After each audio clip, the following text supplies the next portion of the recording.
Ladies and gentlemen, maybe you're on a beach somewhere. Maybe you just came back from the movies. Maybe you're thinking, you know what? I don't know what's going on out there. I got nothing to do. Well, you know what? Sportswire Radio has you covered because we have a matinee of shows tonight to talk all things related to the world of wrestling because, after all, we are all wrestling matters. And a man that has not been on here in quite a while, although he made a cameo yesterday in somebody that works for his promotion, and he's going to tell us later on why he appeared, and he's going to also talk about why he is finally making his long-awaited return to the ring here coming up on June the 15th at the TF Crew's next live indoor show. It's going to be called Death Row, and I have no doubt that his opponent and everybody else that's going to be watching is going to see why it's going to be called Death Row. Plus, our guest here is going to talk about all things related to what he's up to in the world of wrestling, some people that are training him, a show you're going to see him next weekend at that everybody's talking about in the world of social media and elsewhere, and who knows what else is on his mind. Our guest needs no further introduction, but because last night's guest, the Puerto Rican Prince Angel Santiago, the TF Crew YouTube champion, got that introduction, he has to get that same introduction, but even top that introduction because, he is the boss after all, and we want to continue to cover TF Crew, and we certainly don't want to be canceled, although I'm sure that Mr. Santiago might be watching this and hoping that he gets the better intro, but we're going to certainly at least make it a tie.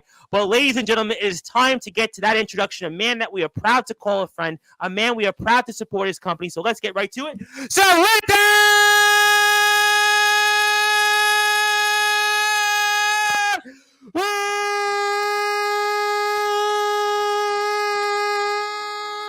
without further ado, here on the Sports Report,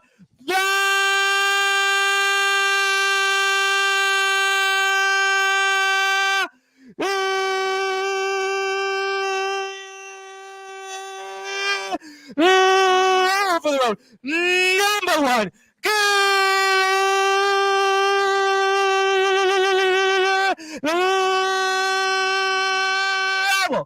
Sports Show, the owner of the TF Crew, wrestling star, social media magnet. His name is Gabe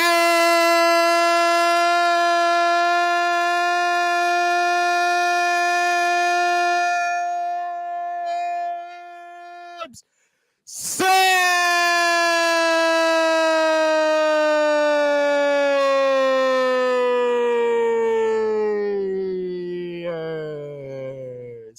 My friend, how are you? I'm doing good. How are you? Ask me when I'm off the air, and ask me the second time I'm going to be off the air, later words with James Taylor, how my voice is, and I'll give you that answer. So I'll say for now I'm great, but in about 4 or 5 hours from now, to be continued. But no, Yeah. all kidding aside, you know how that goes. It is so good to be with you, Gabe. It's been a while. Obviously, we got that cameo from you yesterday, but now it's the first time in about 4 months or so that we really get a chance to dive in and talk with you. So much, I think, has happened when it comes to the world of the TF Crew, your journey. And I know there's so many ways I can go with this, but I think I got to go with what we saw kind of in the early to the middle of the first ever live indoor show for the TF Crew, the North Haven Massacre. And by the way, congratulations on it. We're going to talk a lot about it. What a successful show. And I actually have some opinions and thoughts that might surprise you on the show. But before I get to that, you're going to be returning to the ring. It's officially announced now on all TF Crew social media platforms, your social media channels. June the 15th, you're going to be wrestling from the group The Murder, Jeff Nova. And Jeff Nova, what a match he had put on. Maybe he was motivated because of what happened between you and him. And he certainly, this guy, he might be pound for pound one of the best workers I've seen in the Connecticut area, but he's the man that you're going up against. And his birthday party, you might even say, was kind of ruined a little bit by you. Maybe you'll tell us more about it, but talk about why you're going to be in the ring June the 15th against Jeff Nova at the TF Crew's next show, Death Row. Jeff Nova is this like slimy, grimy, ugly Miley Cyrus looking wannabe. I don't even want to call him a professional wrestler, but we'll call him a play wrestler for now. Jeff Nova is somebody that I've had an extensive history with from my time in NEW, my time in a yard in New York called WZW, Oh, I had a and WCW, WZW. yeah, Yes, I have. and Jeff Nova has just forever and always been the biggest pain in my ass. So finally, I see him. I go, all right, it's his birthday. He's turning 22, and I'm like, all right, we'll give him like a little. We'll let him celebrate his birthday. We'll let him celebrate his birthday. He gets to the ring. He's trashing the ring. He's trashing the fans. Him and his Raven wannabes are yapping all away, and I'm like, all right, somebody's got to save this. At some point, somebody's gotta save this. So I go out. I tell him how it is. I tell him that he's funny looking. I tell him that he has the charisma of a wet paper doll, I like did paper see that. mache. I did see that. And finally, I told him, honestly, now that I'm recovering, I'm training again, I'm working again, I'm like, my first TF Crew return match, I want against him. That's unfinished business right there. And that is somebody that in NEW, famously, he hit me with the blunt end of a kendo stick, popped me in the chest, popped me right in the heart, and I was not able to finish the match due to issues within my chest. So Oof. yeah, a little unfinished business right there, and It it's wasn't gonna feel quite good. controversy putting syringes under Hardcore's lips, but still pretty close. Hmm. And I owe Jeff Nova. I truly owe Jeff Nova like my size 11 shoe right in his face, and then I'm gonna try to put that size 11 shoe right in his ass right after. So I am thoroughly, thoroughly excited for Jeff Nova to be my return opponent because I know that Jeff Nova has nothing on me, and Jeff Nova knows nothing about true violence. That's true. I would agree with you in the fact, and I'll say hello to people in a few minutes. I would agree with you to the fact that Jeff Nova doesn't know the style that you tend to like in terms of what you bring to the ring, in terms of hardcore deathmatch wrestling. But what I would say counterintuitively is that Jeff Nova is, and I stated it, might be the pound for pound best wrestler in the TF Crew. I mean, I watched what this guy did off the top rope. I watched what this guy did inside the ring. I mean, this guy can hit a shooting star press. He did. I don't know if I've seen, what was it, an inverted DDT to win the match. Then there was another move. It was almost like I guess it was like an inverted, like Hurricanrana, or it was one of these moves. Poison Rana, yeah, Poison Rana. yeah. Yeah, I mean, he's done some stuff in the ring, and I'm like, he might certainly maybe doesn't have the personality that you may have, but in terms of ring skills, he may look, I think what I see, like a young Shawn Michaels almost. He literally, to me, the way he's in the ring, I mean, this guy, what he did in terms of his match with Eddie Exile, I mean, Gabe, you know we love you on Sportswire, but is this the guy that you want to test your skills with? Because he might be the best pound for pound wrestler you have in this company. See, he's a pound for pound flyer. Yep. He does the cute little poison rana. He does the shooting star press. He jumps over the top rope, He's got and that's 1990 cute. Shawn Michaels. He's got the hair look from him. He's Oh got yeah, almost like the size. I mean, I feel like, am I watching like the Rockers again? he's like that Shawn Michaels, just a lot uglier. And I think my favorite thing about it is that yes, he could fly and he bounces around and he's flippy and dippy. But what is going to happen when I punch him square in his face? Nobody's taken Jeff Nova and just punched him square in the face and said, "I'm going to keep him on the mat." Now it's traditionally, let's just say it's not my forte to go straight to mat wrestling, but that's what I've been training for. That's what I've been grinding every day, every week, different training. I'm bringing them to the mat. I'm going to show them because I've been doing boxing. I've been doing jujitsu. I've been doing Muay Thai. I'm going to show them strikes because, in my opinion, that's the only way to ground him. Because I get it. He's flippy. He's flying. He's dippy. Yep. Let's not forget, I can fly too. I'll jump over the top rope. I'm about 30 pounds heavier than him and 3 inches taller than him. So when I jump over the top rope, I did it's going to notice hurt that, him yeah. a little bit more. You're definitely taller than him. Yeah, I would agree. And I am going to show him true professional wrestling. Okay, listen, he might a couple times escape, flip and dip and fly around, but I'm going to show him what pure, crafty, technical wrestling is with ground and pound, and I'm just going to have to keep him grounded. And I know that's like my ultimate strategy coming into this is how do I keep him on his back for as long as possible? Different holds, different takedowns, elaborate ways to put him on his back is my ultimate goal throughout this match. Let me ask you a follow up to that. And again, don't give away the strategy. Obviously, don't give away the keys to the store. But are you training differently for this because of the type of wrestler that you're gonna wrestle? Again, somebody that you haven't normally wrestled throughout your career. Give me your thoughts on that.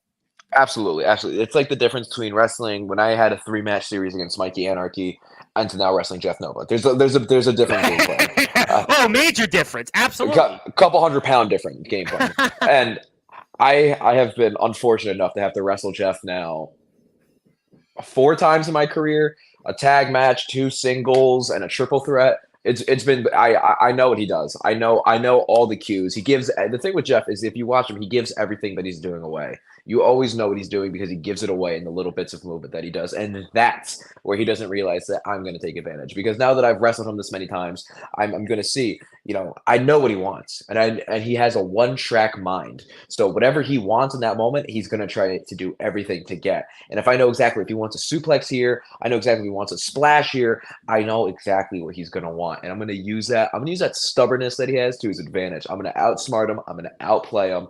And I'm going to put him down on the mat. Does not matter with what kind of move, but I'm going to have him down on the mat. I don't care if he's unconscious. I don't care if I flat out knocked him out.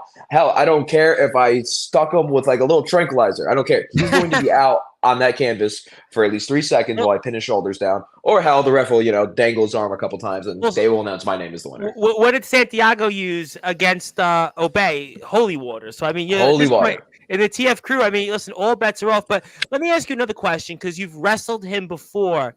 Do you go back and watch the tape of that, or do you throw that out the window? Because some guys say, yeah, I go back and watch it. Other people say, well, it's a different time. I'm a different wrestler. He's a different wrestler. And you also have the point that you haven't been in a ring in a long time. So do you go back and watch those matches? Give me your thoughts. That's a great point, and I'm gonna answer that right in the middle because I Sure. do.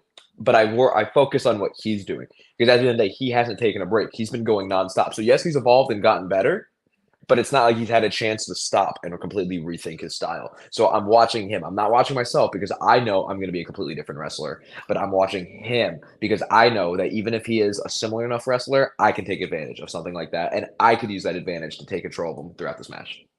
You mentioned the new wrestling, and obviously there's a riot in the ring. That show takes place 2 weeks before you guys, and obviously you'll be in the ring for that. It's been announced on their Instagram page at the new_wrestling. They have a YouTube channel, and I want to put it out there to obviously the guys there. If there's anything I can do on Sportswire to cover the new wrestling, please let me know. Feel free, and we'd love to add a great company to the roster. And it's all wrestling matters here. But are you using, let's say, June 1st is kind of, let's say, maybe a warm-up or a tune-up, you might want to say, to this big match against Nova? Give me your thoughts on that.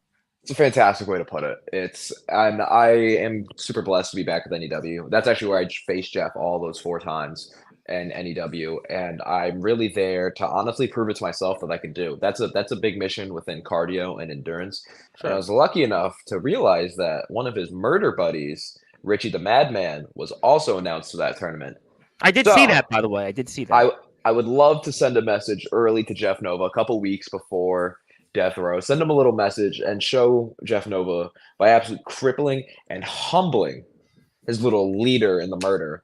Send a little message and show him that Jeff Nova, he sees me as this 18-year-old kid that he picked on in NEW, this 19-year-old kid that he picked on in NEW, this kid that had less than a year in the business, that didn't really know a wristwatch from a wrist lock, from a hand job, from a headlock. But this is different times now. I've been studying all this time that I've been hurt. I've been studying, and I haven't been hurt. I've been cleared for about a month now. That means I've been training nonstop this past month. I was going to ask you about that because the last we saw you in the TF crew, you still had the boot, but the boot's off now, if I'm not mistaken. Boots off now. I did fracture my foot, but the boot is off now. We're good with that now, and I'm back in the ring training. I am back to training some of the TF crew guys. I'm back to training in my school. I am back to it's like fight camp. You know what I mean? I got some stops on the road, but I'm fully in my Jeff Nova fight camp right now, and I'm doing everything I can to put one good knee to his temple and knock him out once and for all. How excited are you to be back? We had you on the first time and we spoke about the journey. We spoke about everything that you went through with your health. It's obviously been mentioned out there, especially more in TF Crew. And now it's like there really is light at the end of the tunnel. Sometimes I have people on. There's a guy that I had on in the UK, Brad Coleman, who had a really unfortunate incident in the ring where he got hurt and he's been almost like 10 months out of the ring, and it looks like he's coming back to the ring, but still not in ring capacity, but kind of behind the scenes, or maybe you might want to see in a commentary aspect. But now it's like it's almost the light is at the end of the tunnel. Do you feel after everything you've been through that there's a light at the end of the tunnel now as you're getting ready to be back in the ring in a short time? The moment that I stepped foot back into that ring, which was behind the scenes, no cameras, and that I was able to begin training again, I was at the light. I was there with the light. The moment I was able to fall down safely, the moment I was able to slam somebody safely, and the moment I was able to start to become Gabe Sayers again, the light of the tunnel was reached right there. And so now anything else I do, no matter how many matches I have, no matter how these matches go, I'm already at the light at the end of the tunnel. At the end of the tunnel, I am blessed, I am honored, and I am so happy to be doing whatever I am doing. Whether that's go to the GTS Venom Super Show and be in a battle royal for the I got GTS the United poster States for that. I title. got the poster for that. We'll bring that up in a little while. Whether it's go to the TF Crew and absolutely try to just brain and concuss Jeff Nova, whether that's do the NEW riot in the ring, whether that's all these other little matches and like people that have been hitting me up with inquiries about wrestling. No matter what I do at this point, it's an honor and it's a blessing to do, and I am so happy to be able to do it in rings, no matter where they are. I am so happy to be able to continue and further my career after something like open heart surgery, and so I'm already at the light at the end of the tunnel. And everything I do here is just whipped cream at this point. I've already done it. I'm happy. You know what I mean? So I am now just here to really cement my legacy and show everybody why I'm different.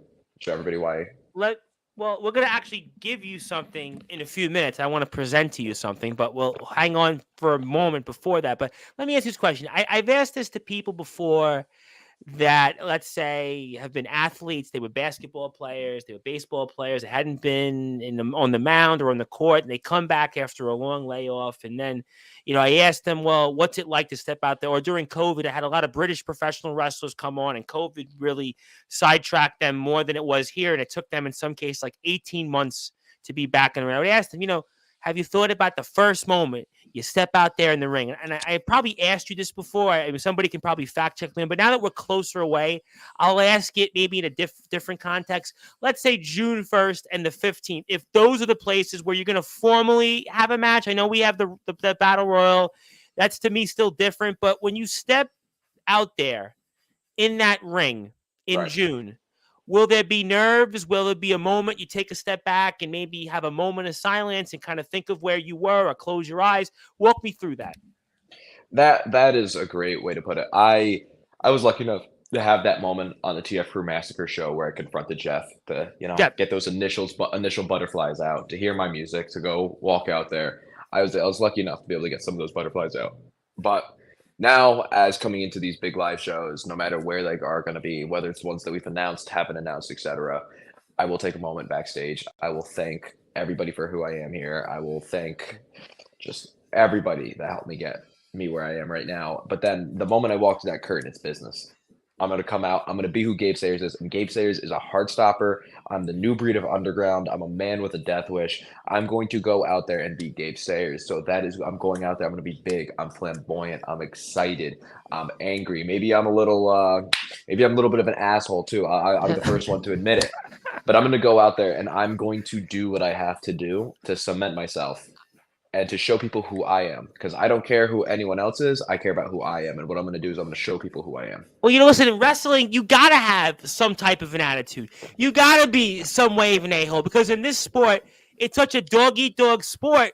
It's the only way you can survive. So at the end of the day, those are some points I agree with him. I want people to follow Gabe here at a couple of different platforms: Instagram, Twitter, and Twitch at Gabe Sayers DW, YouTube Gabe Sayers, also TF Crew 69 on YouTube. That's where you can watch the North Haven Massacre, the announcement for Death Row, Also, a podcast on Friday, which I love. I'm going to talk about later with Mario Mancini and Paul Roma. I mean, that was awesome. Go out there and check it out. Instagram TF Crew, and let me say hello to a couple of people. Want to say hello to my buddy, the owner of Tennessee Backyard Wrestling. I'm wearing their shirt, Mr. Joshua Allen. And how you doing, Mr. Allen? Thank you for the shirt.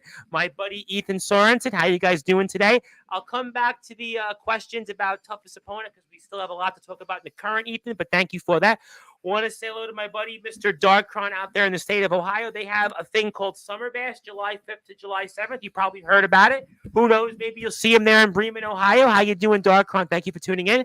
My buddy, Michael Blackheart, was about to wrestle on the XCW All Access page against his stepfather, Festus, in about 60 seconds. Likes my shirt. How you doing, Festus? You may know this person, so we'll say hi. How you doing? How you doing? Simple as that. Yep, keep it at that. Jules NYC, how you doing, Jules? Thank you very much for tuning in. I don't like to talk. I'm kind of like Vince McMahon this way, although prior to what happened like a couple of years ago and months ago, I don't like to be mentioned that way, but he does ask, what is your thoughts on me? That's basically what his... My thoughts on the Reverend is somebody that in a community of wrestling where nobody's connected and we're all in our own little different universes and we're all in our little different bubble, the Reverend Tom Bryce connects us all into this beautiful like spider web, connecting us all together and helps kind of create this massive wrestling family instead of just you and your little yard buddies that play slapdick with yourself for a couple, hours in the backyard a day. Tom is bringing everybody together and helping interlock and connect people. I've met people because of you. People have met me because of you. And so it's like wrestling is built on connections, and Tom Bryce is like that middle piece of the spider web, bringing all these connections together. Oh, well, you know what? I will definitely say the check is in the mail. And actually, before the check goes in the mail, I got to buy a TF Crew shirt. Because, at this point, yes, you got to just DM me. If there's a way, I will buy the shirt. Because at this point, I got everybody else's shirt. So if you have a company, you want me to wear your shirt, just DM me the details and consider it done. Because at this point, the only thing that's in my wardrobe, you'll appreciate this, is wrestling shirts. People ask me, what do you wear? I'm like, just wrestling shirts. Funny, I always tell the story. I got invited to like a kosher steakhouse here in Manhattan about a year ago, and they were like, dress nice. I'm like, well, to me, what dresses nice is a wrestling shirt and windbreakers, and that's kind of how I showed up. And it was like They looked at me with eyes twisted, and that's kind of who I am. But thank you for those nice words, and thank you, Michael. I'll be watching you in the ring when we're off the air. Thank you for the kind words here. June 1st, the crowd better be ready for the return. Yes, absolutely for that.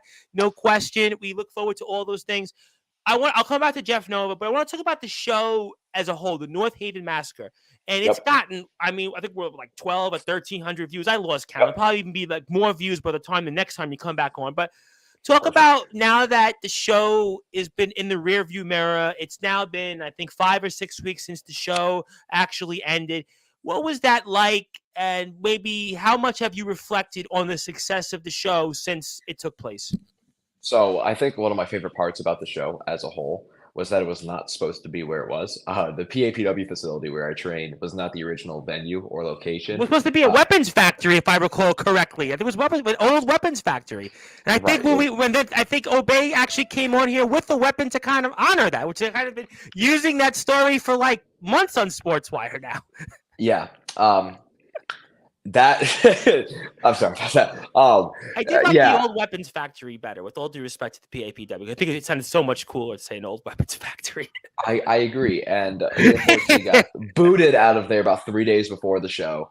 So to overcome such a major hurdle like losing your venue 3 days before a show, it's tough. And to then go out during the show, we actually had a massive snowstorm in like the Northeast. I remember that, yes, because it was very cold that weekend here, and I think in New York City, I think we dodged the storm where you got it. Yep.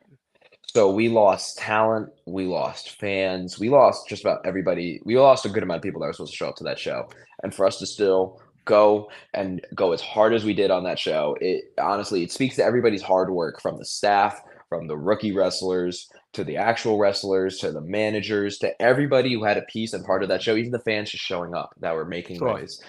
Everybody came together for a united product at the TF Crew, and that's why I'm so excited for a June 15th show, because there will be no snow. There's no excuses. There is going to be. I would hope no snow in June, Gabe. I mean, I would think it's pretty safe to say there'll be no snow in June, right, everybody?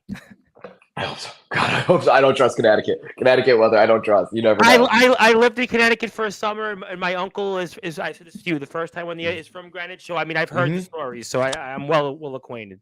Oh, absolutely. Yeah. But to be there and to honestly have that opportunity to be indoors doing this professionally with my trainer watching too. My trainer was sitting in the chair. The camera didn't pick him up, but Mario Mancini was there watching in the chair. To do that was honestly such a big blessing and an honor. And that's why I expressed just how happy I was with everybody after the show. Obviously, there's things to work on and things that we want to do Sure. better on for next time. But Sure. to take a moment and to give appreciation was my number one priority there because we can work on those things we have to work on tomorrow. For now, we were just leaving it to just enjoy the moment while we had it. What did Mario think of the show? Because obviously Mario is a living legend. I mean, this is a guy that for years was in the WWF, and he's also been maybe more successful outside of the wrestling world as an attorney and everything else like that. I mean, really, Yep. what a fascinating guy. But what was his thoughts on the show? He's a very, very classic wrestler. Like, I knew that. I mean, I've watched him before, so I knew the style. He was on like a lot of the old superstars and the wrestling yeah. challenges, so he's going to be very much like an old school guy, probably looking at like hardcore and controversy and like what? So, fun fact, he actually went running out of the building during the hardcore controversy match. And I thought it was because of the syringe incident where they stuck syringes through Hardcore's lips. And I then contacted him and I was like, hey, are you okay? Like, somebody said you went running out. He goes, oh, yeah, great show. My stomach was just hurting. Have a good night. And I'm like, oh, okay. Thank you, Mr. Mancini. His reviews on the matches were honestly one of my highlights of like the aftermath of the show because someone like Brax versus Mikey Anarchy, which was the battle of the big boys. Yeah, It was that was nicely put where you put it in the card too. That was kind of a nice little. We got to see maybe a little bit of Elm City hardcore with Brax, and then yep, obviously Anarchy. Man, you have a long history with his name. That was yep. kind of like a cool, almost like maybe a showcase of two of the better hardcore deathmatch guys currently. I thought that was pretty cool.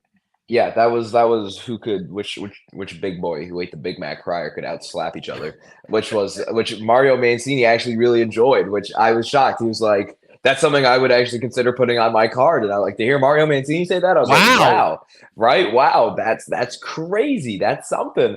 And honestly, he loved that match. It did exactly what it needed to do. It was marketed as a hardcore hoss fight, so they weren't locking up. There was no chin lock, no headlock, no head, no locks. But No, that's like what people know Braxton Anarchy for. They're not going to exactly. want to see them and wrestle a Bryan Danielson match. They're not going to want to see Right. them wrestle like Chad Gable or Mario Mancini did back in the day. They're going to want them Right. to see and go out and bleed and go out there and hit each other with chair shots and Yep. basically decide who's the bigger man.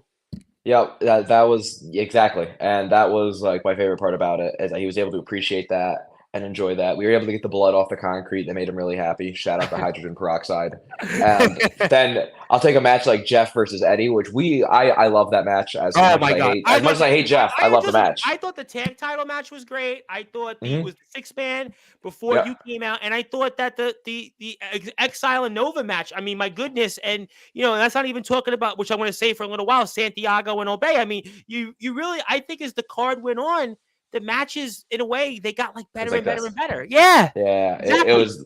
Yep. That's exactly how I tried to put together the card, which really worked out in my benefit as well.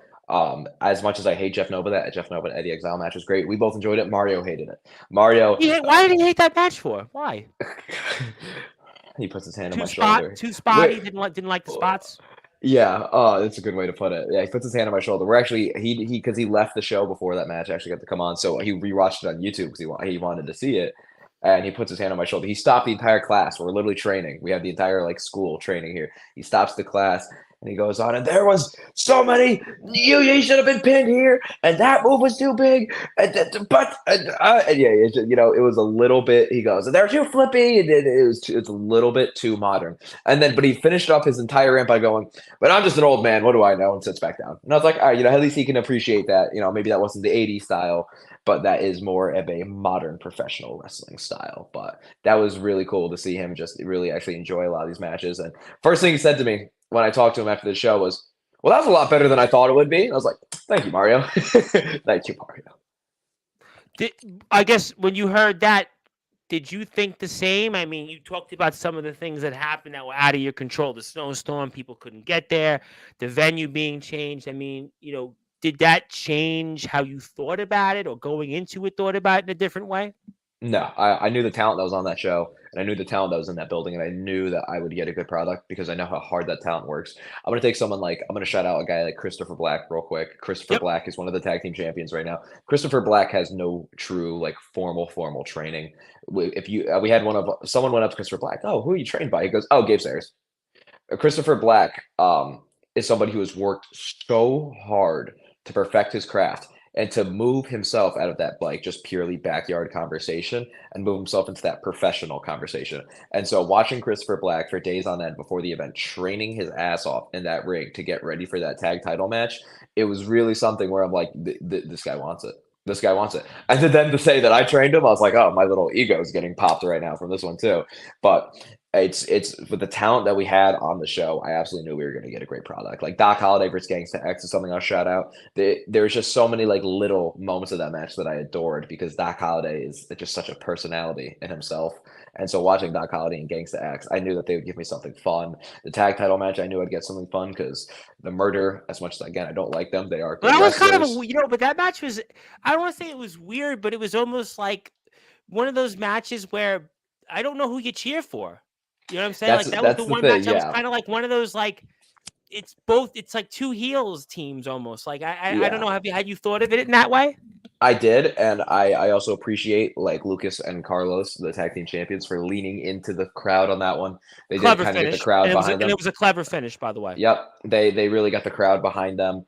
And even though it's not traditionally what they do, they're not really much of one to get the crowd into it. I think they definitely use the crowd to their advantage because of how much everybody hated the Murder, and so I really appreciated that. Just like the Gangsta X Doc Holiday match, I felt bad because Doc Holiday, he's being a bad guy. There's no other way to put it. He's cheating. He's doing illegal things. The crowd's like, yeah, Doc, do it again. And poor Gangsta X is like doing everything he can. He's showing the fight. Gangsta X is putting his life out there, and everyone's like, oh yeah, that's cool. All right, whatever. And I was like, oh man, poor guy. I really appreciated everybody for going out there, and even Caster in the opener, who got absolutely murdered by a 20-year veteran in Mooch. Caster, that's like taking a fight in the UFC on one day's notice because Caster was not originally on this card anymore once we switched to venues. And then that whole thing got switched around. And now Caster had to go into the opener against Mooch, a 20-year veteran, an absolute brutal monster in himself. And honestly, Caster put up a fight, and I respect Caster immensely for that. But that does make TF Crew opening matches on live shows. The Backyard Bash, he lost to Leonidas in a hair versus hair match. On the Glory BWO and TF Crew show, he lost to Angel in 13 seconds. And now he loses to Mooch on the Massacre in the opener. Oh, I don't know if this is a sick, cruel joke being played on him, but I guess for his stake on June 15th, it'll be 0-4, I suppose. There is a rumor of a pretty fun opponent for him on June 15th. And how could I not put it in the opener? Like, how could I not put it in the opener? So this is his. Yeah, I say this is his opportunity to prove himself though and win one of these opening matches. Well, we're going to find out. I mean, and before I come back to that, obviously, June 1st that's NEW, so that's new wrestling. June 15th is the TF Crew's Death Row event, which you can find out more information of NEW, Instagram, the new _ wrestling. Obviously, that's something we definitely want to talk about for sure as well. We'll go back and forth with that, but also TF Crew. Ethan, you want to check them out on YouTube at TF Crew 69, the first show that they've done indoors, which took place the first weekend in January. That's up on their YouTube channel, and that has well over 1,200 views, and you can kind of see a variety of the types of wrestling. It wasn't just hardcore. It wasn't just deathmatch wrestling. You had technical, you had tag team, you had pure type of brawling, you had the world title match. We'll get to. So it's a lot of different things, almost kind of like the Baskin-Robbins 31 flavors of wrestling. TF2 presented all of that here, and they're going to do an even better job coming up on June the 15th. And I actually want to say hello to one of those companies I just referred to, our friends over at NEW New Wrestling. And I want to say, guys, how you doing? And I want to say that, let me put it out there, as the host of the Sports Report, the owner of Sportzwire Radio, the #1 global radio station, and your voice of all wrestling, where all wrestling matters. I would love to obviously promote the show coming up. I would obviously love to talk with any talent that you thought of. Obviously, I'd be a hypocrite if I said that we were all wrestling that mattered if we didn't talk with NEW Wrestling. So if there's a way that you guys can get in touch with me, I would love to on Instagram. We follow each other now, and I would love to have a conversation. And maybe in the next few weeks, we can talk about this show coming up on June the 1st and maybe get some stuff that we can do to promote that and work together. And obviously, while you're here and you like what you see from me, hit that sub button at Sportswire Radio 6579. So, Gabe, I got to ask you before I give you something on the air. I mean, what do you want to say to NEW Wrestling? Anything you'd like to say to them before June 1st? NEW Wrestling really helped give me the confidence early on in my career. I remember showing up. I think it was like my second time showing up, and I'm sitting in a crowd where I got to first meet Doc Holliday, who's now become one of my closest friends in professional wrestling, even though he's a sick, psychotic fuck. And I got to meet, unfortunately, Jeff Nova. But that was one of the unfortunate ones, but there's good ones. I unfortunately met Jeff Nova there. I got to meet Eddie Exile, who's also become one of my really good friends. I got to see really great talent duke it out, and I really learned about the passion and the love for professional wrestling. I really got to understand like why people do it, and I understand now like that love that people carry for it. And it helped really like inspire my love. Watching how hard these other roster members go at trying to put on the best product possible made me sit for a second and be like, wow, I there's no reason for me to half-ass this. There's no reason for me to be timid when I'm in that ring anymore. Go in there, be fluid, have fun, but at the end of the day, put on the best product I physically can. So I really appreciate NEW for helping giving me that confidence. I'm really excited to be back in NEW soon. I have a lot of unfinished business with a lot of people on that roster, and I think there's so many more just fun matches waiting to happen, especially with me, who has, again, you could look at me wrestling a year ago, and you could look at me wrestling I don't think I was even wrestling 2 years ago. That's the crazy part. I was not even wrestling 2 years ago, but you could watch my career in like a 6-month clip every 6 months, and you could see how much I grow, how different I get, how much more confident I get, and NEW is part of that growing confidence. So I think that NEW getting to have me now coming up soon, I think you're going to see like a whole brand new wrestler, and I think that's going to bring so many fresh matches to NEW. I absolutely agree 1,000%. And I got a bunch of comments here, and I want to come back to NEW Wrestling. I don't know who this might be. Good friend. Good. That's a good. So this person right here is a good kid right here. One of the biggest TF Crew fans. He was a fan of the TF Crew for probably since like 2019. Oh wow, going back to the days with just basically you and Anarchy, right? Were you basically social media? Just me and Anarchy, or like I was just on Omegle or playing Roblox or playing Minecraft. Like literally, we didn't even do wrestling, and he was a fan since then. He was such a big fan. We actually brought him out. He got to live out his dream. He wrestled on the Backyard Bash, and he got absolutely murdered by Mikey Anarchy. But that's besides the point. Well, Mikey Anarchy, a lot of people are going to certainly get murdered by him. Yeah, he's Mikey Anarchy at this point. So, I mean, that's okay. We'll certainly give him a pass. And thank you very much for tuning in. And, we love the TF Crew like you do. And I certainly love to support those that support this wonderful company. Thank you very much for the kind words. I appreciate that. Yes, let's definitely get in touch after I'm off the air. And I'll come back to NEW in a second. But the dedication is unmatched. I completely agree, which is why I'm going to present you with something in a second. But what do you think about this here? Blake Adams is scared of yours truly. That's a rip right there. That's a rip. Blake Adams is a guy. I'll spin the story real quick for you. Sure. Blake Adams was this absolute Teletubby that came into NEW around the same time I did. He kept hyping himself. I want to be against the hardest hitters you got. I want to be the most hardcore guys you got. So when they started talking hardcore, like, oh, Gabe's new. Let's throw them together. So we had matched, and I can't put this any kinder. He pussy out of like half the match. He was just a big old baby the entire time. And then the moment that came for our second match, our rematch, he just quit the company.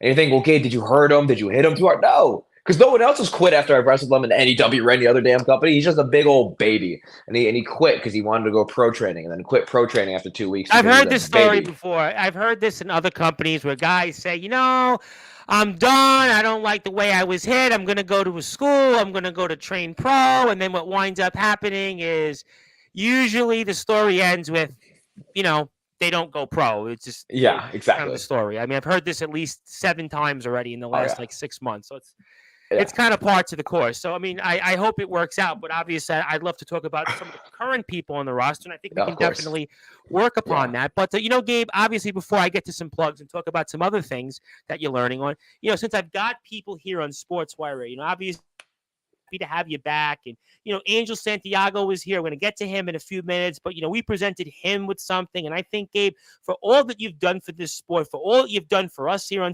Sportswire and everything that you've been doing, just really as a true inspiration, I wanted to actually present you something. Now, Gabe, obviously you can decline this if you want. You don't have to take it. You could certainly say, you know what, I'm too humble. I don't want it. But, if you want it on the air, for those that are listening and watching on Sportswire Radio, supporters of yours, I could actually present this to you on the air before I send it to you off the air, only if you accept. Oh, except there's no humble this, humble that. No, I'll take. There's too many things in my life that have been taken from me. So right now, the whole new heart. I'm taking other people's hearts now. So I accept. I humbly take. I accept. There's people out there that would definitely want to rip my heart. I'm sure Jules NYC would be one of those people. But I digress. But you know what? Let's obviously get right to it. But Gabe, since you have meant so much to us on Sportswire these past 4 or 5 months, I wanted to make it heard for those that are listening and watching. On February the 18th, 2024, on all Sportswire Radio platforms, including Twitch at Sportswire Radio, Tumblr at Sportswire Radio, Facebook at Sportswire Radio, Instagram at The Sports Report 2021, Twitter at Thomas Price 2017, SportswireRadio.org, and here on YouTube at Sportswire Radio 6570 on all of our platforms. Gabe, for all the great things you've done, and especially the historic first ever live indoor show for the TF Crew, the North Haven Massacre, it is your day today, my friend. Congratulations. Thank you so much. Thank you so much. And I'm gonna throw a little curveball. You ready? So Today's February 18th. In about 5 hours for us, it'll be February 19th. I'm turning 21 in about 5 hours. So this is my 2 days right here. These are my 2 days. Well, you know what's funny you said that, because I happen to know that your birthday was coming up, and that's not why we gave you the certificate, but I'm going to follow that up since I know your birthday's coming. And I hope you have a great birthday. I hope it's the best one yet. And I think the best is only yet to come for you. I was thinking, especially for the people that are listening and watching this, and the people that will check, I'm sure, some of this out on Instagram and other platforms. Gabe Sayers, owner of the TF Crew, obviously rising star, inspirational story. We've seen you now in GTS, Pro Wrestling Venom. How about the next time you come on to Sportswire Radio, you take your place in history in the Sportswire Radio Hall of Fame? You're gonna make me want to come on tomorrow. If you're not doing that, do you want me to induct you? Do you want me to induct you on your birthday? I'll induct you on your birthday. Let's save it, because I want to save it for after this GTS show, because I want to give you some of the best content. If you're gonna give me the honor of inducting I'm going to induct you. Yep. I want to give you some of the best content possible. So let's go after this GTS Venom show. I want to tell you all the stories of this GTS Venom show, because some people may know, may not know. Me and Mikey Anarchy used to be hated. We're good friends now. I'm going to be staying with Mikey Anarchy during this time when I go to GTS and Venom. I'm stealing the Puerto Rican Prince from the airport. We are going to have some stories from GTS Venom, the three of us having to stay in a house together, the whole 9 yards. I want to give you the best show possible if you're going to be inducting me. So let's save that. Yes, I want to induct you. I am so honored. I am so honored. Thank you so much. Definitely consider that done. I have, first of all, a lot of people that would like to say something. Let's go back to it. Let's see. Congratulations, Gabe. Well deserved. Absolutely. I really hope that you'll finish the story. I better finish this damn story. I need a title. I haven't had a title, man. See, that's the thing is, I haven't had a title in so long, and I am going to work my ass off. Titles are just a prop, Not to me. Not to me. I'm gonna show somebody that I have earned and deserve that title. Somebody. Well, I definitely hope I'm sure you will get a title. Yes, congrats, Gabe. Absolutely. Want to say hello to this person. Gabe is the best in UWF. Yes. Thank you. Somebody finally sees it. All that time of getting my ass kicked in Philadelphia. Somebody finally appreciates it. Happy birthday, Gabe. Yep, absolutely. And thank you, DKW. Thank you, Gabe, for all you do. And there's the lovely Jules there. Congratulations, Jules. Gabe, and happy upcoming birthday. Yep, definitely many more ahead. Happy early birthday. And thank you. And I will definitely get in touch with you when we're off the air, and we'll definitely talk about that here. But if you are on Sportswire Radio, my name is the Reverend Tom Bryce, your voice of all wrestling matters. And if you want to follow the TF Crew, I would hope you do so here. TF Crew on Instagram, TF Crew 69 on YouTube. If you're on Sportswire Radio here for the first time, we have a 24-hour, 7-day-a-week, 365-day-a-year internet radio station at sportswireradio.org. If you have a podcast, if you want to hear live music, if you want to hear yourself on a worldwide radio station, you have that opportunity. I do it free of charge on behalf of the communities. We give people an opportunity to give themselves that opportunity to kind of, find themselves and, do different things that they might like. So please get in touch with me anytime. Also, we are here on YouTube at Sportzwire Radio, 6579 backspace streams. I appreciate everybody's support of late on Sportswire Radio. We've garnered over 10,000 views in the last 90 days, 150 plus subscribers on YouTube. So I really appreciate everybody going out there and tuning in. And I'll be calling another match here at 10 o'clock Eastern time. I'll be back with the Nemesis James Taylor. We're going to call a couple of matches. I called a match on Friday with the DKW and the IMF right before their show, which took place yesterday, King of the Center. I'm going to call a couple of matches here with the Nemesis James Taylor. I'm going to call a match with Jack Delta. If you're a backyard wrestling fan, you definitely know Jack Delta. And Jack Delta's had his own day here on Sportswire Radio. Going to call a match with James Taylor and the Prophet Jay Wild, especially if you're a TBW fan like me. That's the last time James Taylor was in a ring. So stay tuned for that at 10 o'clock Eastern time. But I would really hope you stay with us and also follow Gabe Sayers, because Gabe has been one of my favorites here. And I always say there's a lot of people I root for, but there's people I sincerely, from the bottom of my heart, root for. And that is Gabe Sayers. He won a root fan by supporting him on all those great platforms right there for us. So let me get here to a couple of comments. Gabe, better than Angelo. Angel. Oh, Angel. I was like, Angelo. Who's Angelo here? He's the best person. I love taking pics. If Tara UWF. Okay, so you know what? Yep. I will come back to Angel in a second. I will promise that I come back to him. But let's obviously talk about Mario Mancini for a second, because you brought him up. You brought up, obviously, the show where it took place. And for Friday, if anybody had a chance or didn't get a chance or saw it but should check it out anyway, on the TF Crew YouTube page, you streamed a podcast of Paul Roma and Mario Mancini. And I stumbled upon it, and I listened to the whole thing. I shared it on my YouTube channel. And I was like, wow, I hope more people, I would want to watch. I wish Conrad Thompson would talk to these guys. He talks to Jeff Jarrett. He talks to Grillen JR. He talks with Eric Bischoff. He talks with Mick Foley, but we got to talk to Paul Roma and Mario Mancini. What a treat it was to hear them talk shop, them talk stories, and you got to talk about Mario Mancini and Paul Roma again, because these guys, the war stories that they have to offer, I mean, this is why you're going places, Gabe. Those are my trainers. I tell people Paul Roma's my abusive dad, and Paul Roma's my abusive dad, and Mario Mancini is my very sweet uncle. That's my family right there. And I actually produced their podcast called Hey Roma. I was luckily enough, we're posting that episode on the TF Crew. All episodes in the future, which I'll send you a link to, will be on the Hey Roma YouTube channel. The reason that episode wasn't live streamed on the Hey Roma YouTube channel was YouTube actually changed something. You can't go live on YouTube if you have a new YouTube account without requesting permission first. I never knew that. I didn't know that. I didn't know that either until I'm, like, oh, all right, let's go live. And we couldn't go live. I was like, well, want to go on my channel? And they're like, they don't care. I don't care. That's the response. I was like, all right, whatever. So I was lucky enough. I would think it's good for the brand, for you guys to be able to have those guys on the TF Crew page. I mean, think about it. I mean, Paul Roma is a guy, we were talking about this off the air, tag team champion in WCW, wrestled in WrestleMania a couple times. I mean, Mario Mancini for years was a veteran hand, and he wrestled in all the guys that were coming in to WWF. He was kind of the guy that they were kind of tested upon to see if they could make it, because of Mario's skills as kind of one of those guys that they would use in a way similar to like the Brooklyn Brawler was used. Yep, he was Mario Mancini gave the Undertaker his first win in the WWE. And then I guess I'll say it on the air. Mario Mancini actually talked about that in a podcast somewhere, and he talked about the fact that the Undertaker basically ghosted him, which I thought was kind of not cool by the Undertaker. No, but again, I also think about it like, somebody has an illustrious career as Undertaker, and so many people as well. Should he have remembered Mario? Absolutely. I think he should have. Mario Mancini was a veteran, and he was there a long time in that company. It wasn't like he was there as a 1 or 2 match guy. He was there for 8 or 9 years, something like that. Yeah, I absolutely think he should have remembered it, but I try to play into people's good. I try to hope that he was just an honest mistake, but again, I'm not in the WWF nor the WWE, so I have no idea. Both of those guys, Paul Roma, Mario Mancini, are fantastic. I absolutely adore training under them, and I've appreciated everything they've ever done for me. I am the producer of the Hey Roma podcast, so I'm going to get that podcast pushed out all over stuff on their YouTube, Spotify, all those kind of stuff. I'll have links for that. Yeah, count me in. I'm a listener. Count me in for that, because I it's the first time I got a chance to hear this, And I would because I listen to podcasts all the time over. That's all I listen to. I listen to the usuals, but now hearing what they had to say and knowing that you're behind it, I'm definitely listening to that. So definitely Yeah. tag me, share me, whatever it is. I definitely want to hear what those guys have to say.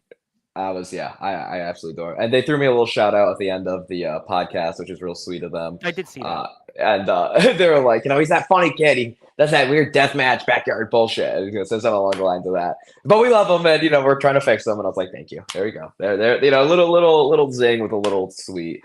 So yeah, great people. I absolutely love training under them. They've given me so many great opportunities, and I can't wait to help now them on their podcasting journey. And let me ask you a question, and I'll get to comments. I know Irish Brat will mention a couple things. I'll come back to that. Hold on for a second. But, you have them, and then you've obviously gotten to know Anarchy and Controversy. And Anarchy and Controversy have had their own success. I would say Controversy's probably wrestled more of the names that usually people would know. A Tommy Dreamer, a Pitbull, Gary Wolf. He's been in there in the big leagues more or less, kind of without being in the big leagues. I mean, so when you get advice from Mancini and Roma versus advice you would get from people that might be closer to your age or consider a peer, certainly like an Anarchy, but also a Controversy, what difference is the advice that you get from those individuals? I'd be curious on that.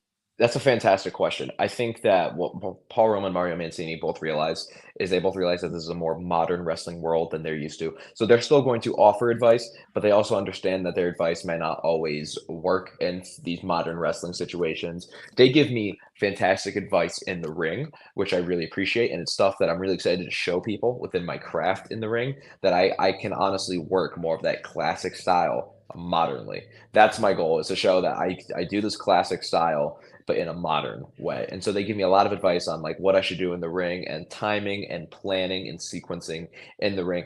And then someone like a Jimmy Controversy, or I'll name a Doc Holliday, because when I say people who have trained me, I name Paul Roma, Mario Mancini, I name Doc Holliday as a third. Doc Holliday has been like such a great mind, 20 years in the business. Yep, we spoke about him the first time. Absolutely. Yep, he's given me so much. And someone like Jimmy Controversy, who's also has a fantastic mind, who I'll even lean on for advice. Someone like Jimmy Controversy or Doc Holliday, I when they give me this advice, they give me that modern wrestling advice because they've seen it, they've been through it, they've done it. And so I know when we're talking about shady bookers, like they just had a shady booking situation that I won't go into details of. But when they had the shady, a little bit about that. When they had the shady booking situation, where it's going, yeah. I know you're going. Again, because it's not my business to tell, so I would never tell. I'm just saying, he then, instead of just being upset or mad about it, Jimmy Controversy spun it into advice from me because I'm a young wrestler. That's the kind of guy that Jimmy Controversy is. Even, if he's not spraying his fucking spray bottle and yelling controversy at people, he can be nice when he wants to be, I promise. And he was able to spin that into advice for me instead of just dwelling on the unfortunate of what happened, which I really appreciate, because then that's going to help me try to prevent from making those mistakes in the future. It's tough because also, these things do happen. You have promoters, you have events, and, there's a lot of it. And, Jimmy's experience, he's been there. So I could certainly see and understand those things. Let me get to some more comments. Angel, Gabe improved a lot in the past year for the UWF, and I'm proud to be a Gabe fan from Philadelphia. Awesome. Absolutely. Thank you so much for that.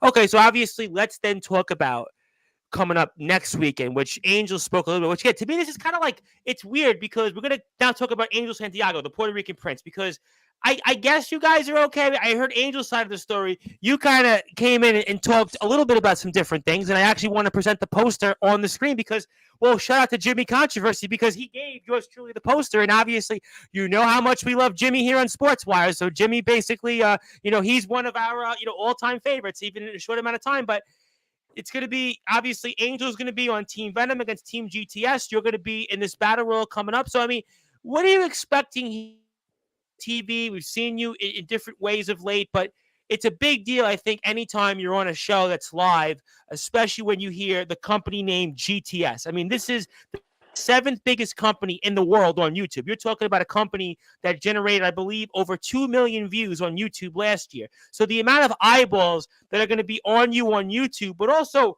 in attendance in the Pine Grove Civic Association, as a building I actually know of because we do work with another company. that goes out of there. And Jimmy and I were talking about this when he was here last month, and we were talking about this is a commonly used building when it comes to live shows. So you're going to expect a big crowd. You're going to get a lot of people to show up next Sunday, especially because it's GTS and Venom. So, I mean, what are you expecting here, and how big of a deal it is for you to be kind of involved in this whole GTS Venom thing, and now on a live show for, again, the seventh biggest company in the world? To be on this live show again is an honor, and it speaks to the people that even put me in an opportunity to be on the show.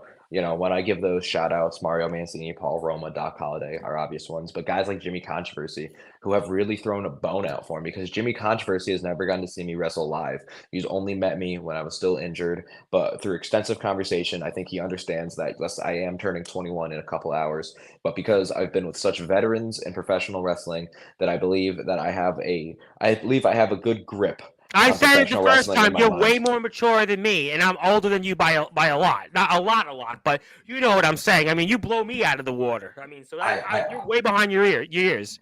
I appreciate that. And I try to understand professional wrestling from every perspective. I try to absorb from every perspective.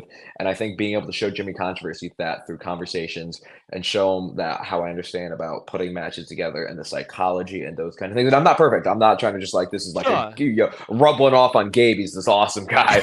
But like, I do think that I have a like pretty strong understanding of professional wrestling psychology, but that's not because of me just learning it magically. It is all because of the people who have taught me. And I think that Jimmy was able to see that and being able to put me in this conversation and then being able to put me in this position is an absolute honor. And it just shows that how much that I have to go and now prove it to them that I deserve to be here. Grim also deserves a huge shout out. I've met him a couple times. I mean, great guy. You know, I know people that are overseas in the UK, and when I've had Jimmy on, and then obviously even Anarchy talking about him and his role in GTS, I've had guys message me privately off there and said, you know, Tom, you actually know the guys involved in GTS? And I'm like, well, I said, yeah, Jimmy Controversy, you know, we've covered them. And they went like, I've watched that company for years. So like there's people around the world that you would never think know GTS and know what Grim has done. That's how far of a reach that they have. Listen, they got more views and they had more of a reach than Ring of Honor and New Japan Pro Wrestling last year. They did a list of like the biggest company shows, obviously. I saw that list. And they were ahead of New Japan and Ring of Honor. Think about that for a second. That tells you how big of a reach they have. Yep, absolutely. And it's insane to be able to perform in front of them. Grim I've had only fantastic experiences with Grim. He's been really great to me. And I even got to punch Grim in the face when he faced Angel in that reverse lumberjack match. Yes. So I got to punch Grim. That was what a cool moment that is that I got to punch Grim. And now for them to give me this opportunity on this platform, on the stage in this show, I'm going to show them who I am. I'm going to show them the swagger that I have, the confidence that I have. And listen, I know I'm not a perfect wrestler in the ring. I'll be the first to admit that. I'd be the first to admit that I'm probably like a lower level wrestler in the ring. But I think, and I try to make up for that with just absolute personality that's in your face. I think that I'm going to go out there and I'm going to show them truly why I am the heart stopper. I'm going to go and I'm going to steal the hearts of everybody in that audience right there. And I'm going to show and I'm going to prove to everybody that I deserve to win that battle royal, and I will walk out your GTS United States champion. And if you want to go see the show, tickets, get this, ladies and gentlemen, only $20. You know, you could go out right now this weekend and go see a movie, whether it's Migration, whether it's Argyle, whether it's Beekeeper, whatever other movie you want to see, and I guarantee you're going to pay more for the ticket between food, parking, everything else. You're going to wind up spending 3 to 4 times what you're going to see here. This is the 7th biggest wrestling company in the world. They're right here, right at our doorstep. They're here in our community, and we have a chance to go support them. And we have a chance to support someone in our own, in Gabe Sayers, a man that has been groomed, growing up the ranks, and he's working his way up to where he's going to be even bigger than GTS. And these guys you got a slew of phenomenal stars, Tarzan Duran. You've got obviously Dirty Ron. You've got certainly Grim. You've got obviously Controversy, Anarchy. You're going to see Obey, I have no doubt. Puerto Rican Prince, Angel Santiago. I mean, it is a who's who, James Gray. I mean, there is a long list of superstars that you're going to see. and they're not too far away. And for only $20, and you can go get more information, gtsvenom.eventbrite.com. Go out there and find a way to go to this show when worlds collide. It's only starting at 1 o'clock, so that means on a Sunday afternoon, you're done with everybody by 4 or 5 o'clock, and you go still want to have dinner with the family. If you got to go somewhere else, you have that opportunity to do it. So go make your weekend. Go make your family's next weekend special. Go make your kids' weekend special. Make them into wrestling fans. Do something for the family. Do something now. It's still affordable, and you'll have a great time. It's going to be June. It's going to be February 25th. The Pine Grove Civic Association. When worlds collide, just $20 starting. And let me get to some more comments because people want to say some more things. I will travel far and wide to see Gabe wrestle because he knows I take awesome action shots. Well, that's Very true. why Very true. you're awesome for tuning in. That's a great point. Yes, we agree. Yes. Also, Gabe is so hardworking. That's one thing I've always admired about this guy. Yes, there's people, and I think I've said this before, there's people that come on Sportswire, and yeah, I'm supporting them. Yeah, but then there's people like you who legitimately say, get behind this guy. You want to support him. You want to root for people. There's some people, like I said, I try to root for everybody. But then there's you, Gabe, and what you want to do out there. I genuinely root for you. I genuinely want you to succeed because it's people like you that are going through so much and have come so far and are only just getting started and scratch the surface. That's why I want people to support you. Support the TF Crew. TF Crew 69 on YouTube. TF Crew on Instagram. Also, Gabe Sayers, DW on YouTube, Instagram, Twitch. Gabe Sayers on YouTube. Just support this man. I promise you, when he's like really big, like 3 years from now, 4 years from now, you'll say thank you for making sure I followed him. I have a good question here. Would you say Grim is kind of a mentor to you to give you this opportunity? I mean, I don't know how to answer that question. You could probably answer it better than me because I don't want to speak on your behalf. So give me your thoughts. I would say that Grim hasn't been a mentor to me yet, but that's not a shot at Grim by any No, stretch you of only the matter. think you met him a little bit. You don't know him that well. Right. I will say that I hope for Grim to be. I do actually hope for Grim to be a mentor to me. I was lucky enough when I did go to GTS as a manager recently that I met really fantastic people that work around Grim that honestly helped give me advice on things more than just wrestling. I'm also a YouTuber. I'm a content creator. So that kind of thing. That's something that I really want to hope. And I really hope this show is a good idea and a good chance for me to do this. I want to show Grim how passionate I am about professional wrestling, about YouTube, about content creation, which is 3 mutual interests that we have. And I would love for Grim to help maybe give me advice on YouTube, give me advice in wrestling, the marketing, the social media aspect of it, because he has that mastered. And honestly, sure. I would love to be an apprentice. And you major in film anyway, so you Yep. understand the cinematic work that GTS has to offer involving storylines the way that they do. Absolutely. That's right up your alley. Absolutely. And so I literally, I'm probably going to ask him at this upcoming show. It's like, I am an apprentice and I am looking for a master, and he is an obvious master at the YouTube, at the wrestling, at the social media. And these are things that I'm looking to grow in. And I honestly think that he has so much to teach me if he's willing. And honestly, from everything that I've learned about him, I think he will be. He's a really good guy. Everything about him, he's been a good guy. He's always just been helping. Well, I'll tell you what. And again, say nothing on this, Mr. Grimm. I don't know if you know me or not. That's totally fine. I'm not even asking this for me. But Mr. Grimm, as the host of the Sports Report, the owner of Sportswire Radio, the #1 global radio station, your voice of all wrestling, where all wrestling matters, the Reverend Tom Bryce, Gabe Sayers is the kind of guy that you should definitely take under your wing. Gabe Sayers is the kind of guy that you definitely want to see him grow far and help him go big. You should drop whatever you're doing. I know you're a busy man and you got obviously a lot on your plate. You got millions of subscribers. You got millions of fans out there.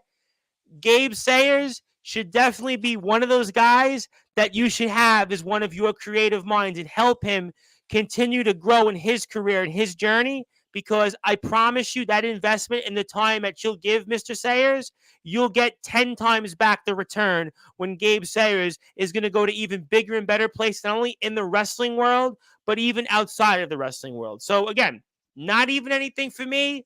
Don't worry about me. I'm spoken for. But in terms of everything else, this is the guy. I'm telling you, he's only 21 years old as of midnight. And think about what he's already accomplished. And I promise you that you'll definitely get everything back and some. So that's just my advice. Again, I certainly, will plead the fifth on what Mr. Grimm will say. But I have a good question here. What's the most favorite thing you've received from a fan? Oh, of course. I will say I will definitely then end up naming her Tara, big fan from UWF, did send me a nice care package of a lot of awesome, awesome things. And so that'll definitely be my number one. That's the gold medal right there. I got an awesome shirt from a TNA wrestler. Oh, Which I absolutely adore. It's in the closet. It's actually hung up. I don't even wear it because I like it too much. It's actually like hung up, like not like hung up like next to all the clothes, like in a display area in my closet. Awesome pictures, pins, and even more, which was absolutely awesome to get. I would say my second favorite thing I've ever gotten from a fan. Ooh, I'm gonna go. I had one time a fan brought me. This is so random. It was UWF. I had a fan hand me like a white canvas before my match, and they go, wow. "When you're done, go like this, because I'm gonna be covered in blood." And they go, and then sign it, and I was like, "Oh, sure, I don't care."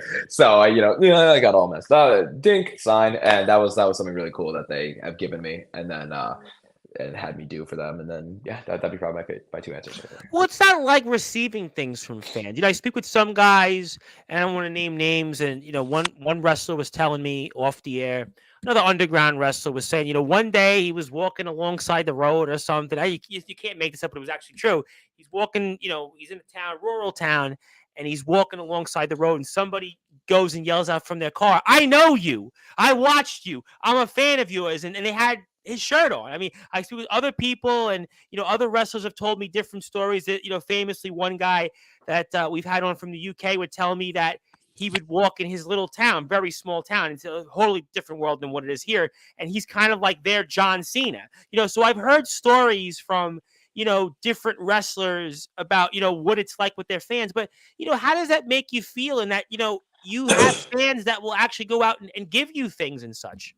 It's the most humbling experience. I think people that like don't enjoy receiving things from fans or don't enjoy those interactions from fans, I think they're either lying or they're soft. I don't know which one it is because it's honestly such a massive honor every time a fan hands me something. Every time they just want me to sign something, do whatever they if they're giving me something, asking me to give them something, like if it's just a signature like that, it is such an honor and it is so cool and such a blessing to me. It's such a humbling experience every time because every single time that it happens, I'm like, this is what I do it for.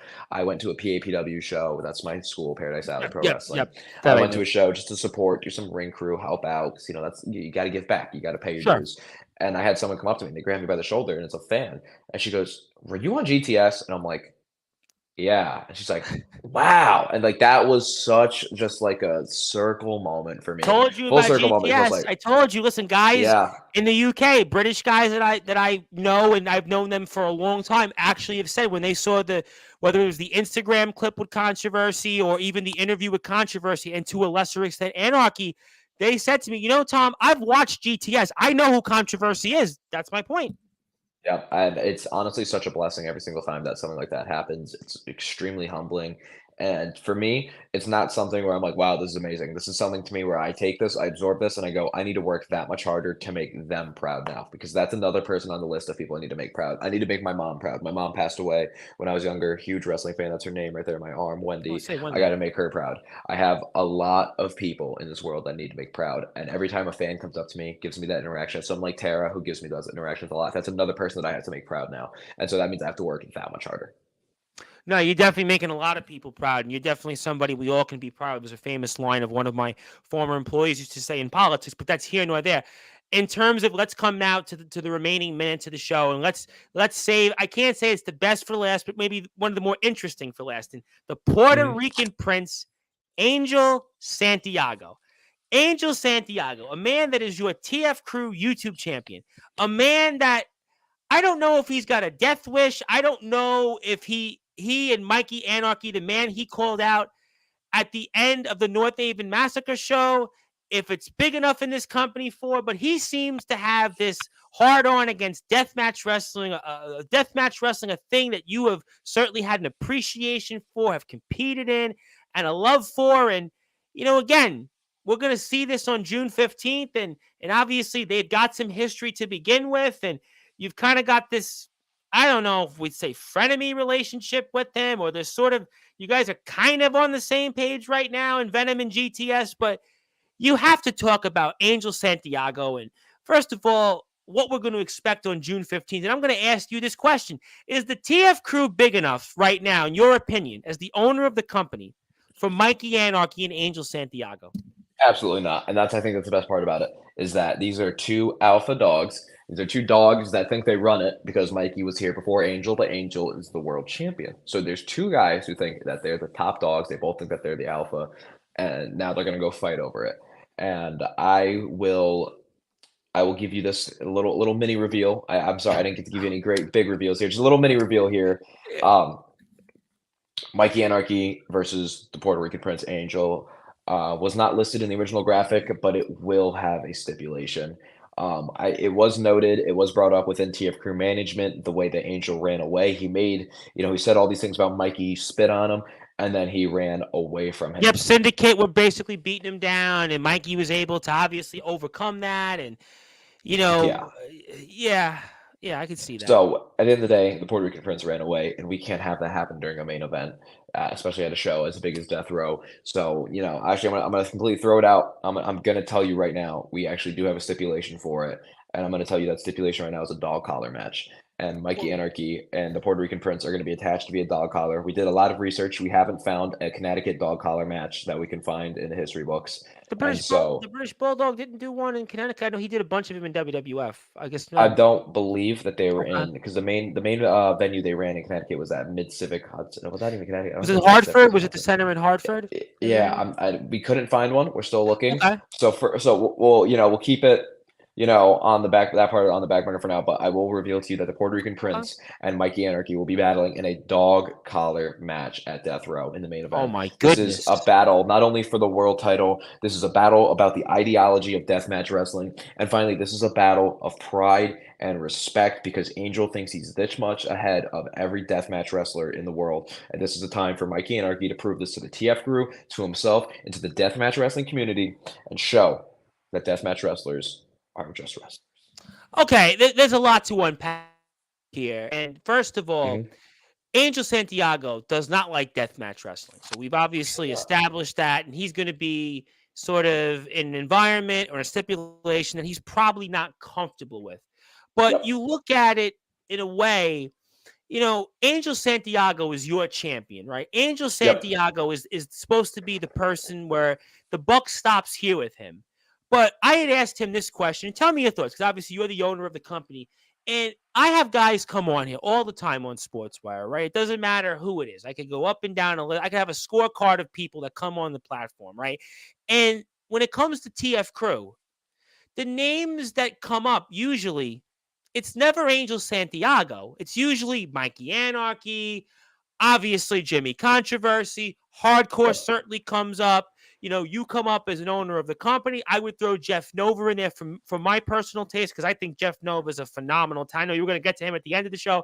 But the point is that he's your champion, and he's almost kind of like an afterthought. I mean, do you think in a way that is true, that maybe Santiago really isn't doing his job in promoting the brand, where everybody still speaks about guys like Anarchy, for an example? Where do you fall on that? To me, I think I do see that perspective, and I do understand that. I do think that Angel is trying to do his part promoting the brand, promoting his reign with the TF Crew title, and I will give him credit for that. And I think that Angel should be listening right now. And in my personal opinion, I think I'm like right in the middle. And I think in my personal opinion, Angel needs to make himself the top dog of the brand. He has the world title. He has the opportunity. He has a camera. He has whatever he needs. I think it's up to Angel now to show and to prove that he is the top dog, the biggest star of the brand, like he says, and that he will not be overshadowed by like all those guys you mentioned, Anarchy, Controversy, Nova, Eddie Exile. None of those guys. He needs to prove that those guys don't overshadow him. And I think that's one of his biggest challenges, because that's one of the best parts of the TF Crew roster, is how big of a roster we have and how extensive of a roster we have, the amount of star power we have on this roster. Is that it's how can you not be overshadowed? So it's his job as the world champion to go and do that. And I will announce another nice announcement for the Sportswire that I can drop in as a tidbit, is we did grant Jeff Nova a TF Crew title shot after he defeated Jeff Nova.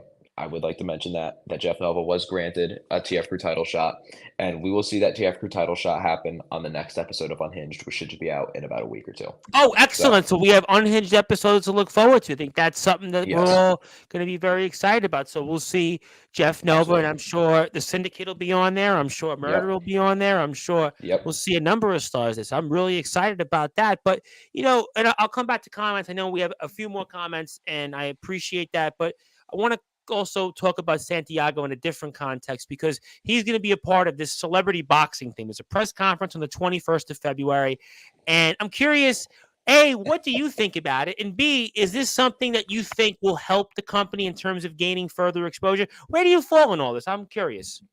I literally, and I quote, told him when I found out, I said, "Don't die." That's all I said. That's all I cared about. So you don't have any Because confidence in even with his background, his Muay Thai background, his success being in big cards.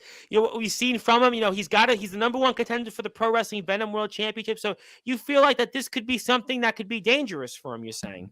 no, when I say don't die, all I mean with that is just maintain some level of safety, no matter if you win, lose, or draw. Ah, I think that Angel is the perfect person for doing this, and I think that Angel, as we mentioned before, it's his job to show that he's not going to be overshadowed, and I think that this is him taking a step towards not being overshadowed because who the hell is in celebrity boxing in the TF group besides him? Obviously, I think that the Puerto Rican Prince is going to take this opportunity and run with it as he does because that's what we are. We are people who take opportunities and run with it in the TF crew, and I wish him luck, and I can't wait to watch him get knocked out by some grown ass man. That's my opinion on it. And really? So I you feel that he's gonna whoever he scored. Now again, celebrity boxing. We were talking about this yesterday on the air. Celebrity boxing's got a long history of some of the biggest names in the world that have been involved in it. But even Mhm. with Angel's skills, even what he's done in TF Crew, and even Yep. defeating the likes of Obey most recently to retain his championship, you feel that somebody he'll face off with, whoever it might be, that basically Angel Santiago is not going to be on a path to being a Logan Paul or a Jake Paul. Then, from what you're telling us. I say this, and I say this because here's my reasoning. Ready? Okay. Okay. How did he beat Obey? He sprayed him with holy water and tied him to a ring post. I don't know if you can do that in boxing. I've taken some boxing His classes line recently, though was actually. that his line though was he beat him to 10, not to 3. That he even beat him even better than counting to 3. That was his line. Sure, I let him have his little wet dream that he probably dreams about all the time. I'll spin it back to his match with Donnie Max. Okay. He knocked out Yes. Donnie Max at the TF Crew Backyard Bash. Well, I remember he that. knocked him out. He knocked him out with his knee. You can't use your knee in boxing. Let's spin it to Leonidas. We're gonna bring this now to the Leonidas match that he had against his match with Leonidas. He beat him with a frog splash. You Yes. can't do a frog splash in boxing. My thing is, I think that if this kid was having a Muay Thai match, if he was having maybe even a jiu-jitsu spar, I boxing, he's out of his element. He's out of his element because there is no frog splash, there is no holy water, and there is no flying knees. He So needs to go in there and ground and pound with somebody. So is it fair for me to, as we're here with Gabe Sayers, of course, the owner of the TF Crew, and of course today is Gabe Sayers Day. So for those that are listening and watching, that is that here. So we want to thank Gabe for all that he does, and also Gabe's birthday is at midnight. So happy birthday to Gabe! And also the next Thank time you. Gabe comes on here in a few weeks, we're going to induct him into the Sportswire Radio Hall of Fame. But Gabe, after some of these things that you're saying about Angel. Could it also be spun then? And I hadn't thought of it this way that he could do such a poor job at this celebrity boxing when he eventually takes part in this in April that maybe he would embarrass himself such to the point that this would actually hurt the company and hurt the company's notoriety. Is that fair for me to ask? It's fair for you to ask, and I'll give you even more fair answer. And my answer to that is no matter, even if he got knocked out in 10 seconds there, it would not hurt the company. And Okay. I mean that wholeheartedly because at the end of the day, that is new exposure and new eyes on the company. And that is Angel's job as the world champion is to put eyes on this company. And if he puts eyes on this company because he got knocked out in 10 seconds and everyone's clowning him on our page, that's still people coming onto our page to do something and interact. So no matter what he does, as long as if he does this event and eyes come to the TF crew because he has done this event, then Angel has done something right. So I will give Angel credit there. Win, lose, or draw, he will likely do something that's very beneficial to the TF crew with this. And at the end of the day, if he does get knocked out in 10 seconds, I have absolutely no confidence in him against Mikey Anarchy because I mean I'll take a UFC example. I'm not sure if you watched the UFC. I do. I know UFC. Yeah, I watched 298. Alexander Volkanovski. Yes. So Yeah. Volk got knocked out by Islam. Yep. And now Volk just lost his flyweight title and got knocked out by Yep. Topuria.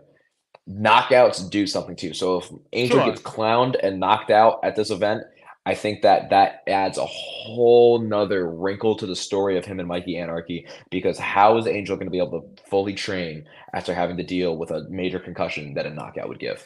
I want to ask you one more question on Santiago and Anarchy. I'll move to a couple of comments and then we'll get a few more things. I know you're obviously a busy man, but okay. So I don't know if I should ask this in a way, but after everything I've heard just now in the past 10 or 15 minutes about the situation, Anarchy is obviously got multiple championships. We're going to see it all come to a head next weekend with Yep. controversy and Anarchy.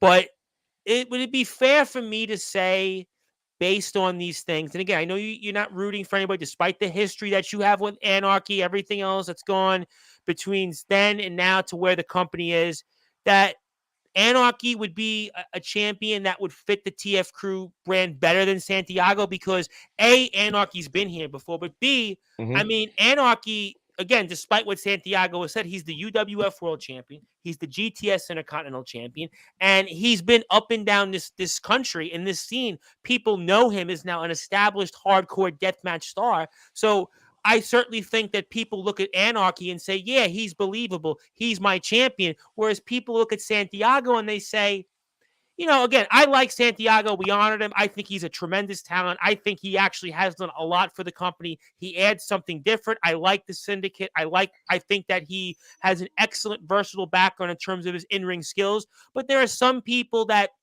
they don't quite connect with the particular fan base or the audience that maybe is the company that they're representing. So is it fair for me to say that, let's say come June the 15th, that Anarchy would be the better representative for the TF Crew brand going forward than Santiago? I think, honestly, the best way to talk about who deserves to represent the TF Crew is honestly whoever earns it in the biggest fight. That is my Okay. opinion right there. So if Mikey Anarchy is able to overcome Angel in this massive dog collar match, that's a huge fight right there. If Mikey Anarchy is able to do that, then he wholeheartedly deserves that. If Angel defeats him in that dog collar match, then Angel absolutely deserves to be the world champion. I wholeheartedly believe, and it does not matter who our audience is, because yes, maybe we do have a lot of underground fans that love to see the violence, the blood, etc. Well, Angel's going to spit in their face.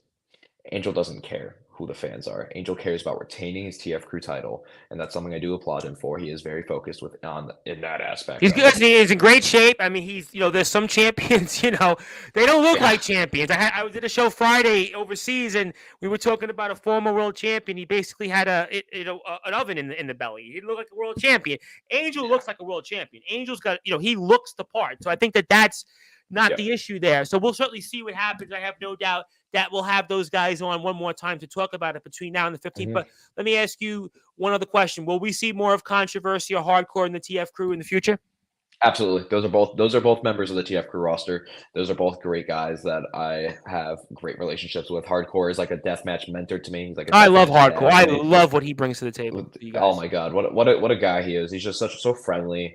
He wants everybody to succeed. He wants to bring Yep. everybody up with him. I can't say enough great things about Hardcore. He is my deathmatch He's dad. like the And Clark Kent of deathmatch wrestling. Outside the yeah, ring, he's like exactly. this humble, nice man. Then you go into the Yep. ring, and it's like, how did he do that? I seriously, he's like Yeah. the Clark. He's like the Clark Kent of deathmatch wrestling.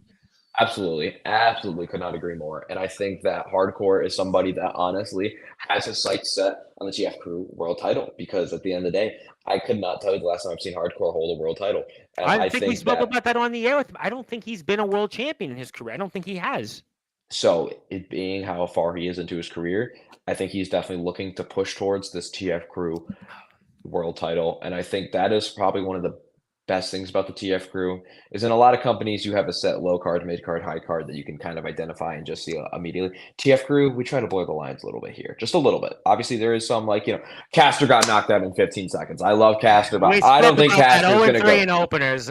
Yeah, I don't think Caster's gonna win the world title anytime soon. Maybe he will. Honestly, I'd love to see him do it, but at the end of the day, we have so many big dogs in this company and so many people that no matter who is challenging for the world title, it is going to be a credible challenger, whether it's Jeff, Eddie, somebody like Doc Holliday, somebody like Mikey Anarchy, somebody like Hardcore, Jimmy Controversy. I'll even go with somebody like Mooch, who absolutely Yeah. murdered Caster in that opener.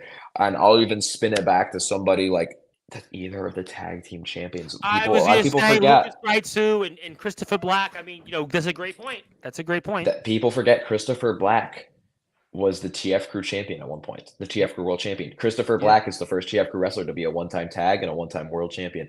Christopher Black lost that title to Donnie Max. Donnie Max lost that title to the Puerto Rican Prince. Christopher Black is somebody that is extremely underrated in that conversation of top dogs in the TF Crew that could challenge for that title.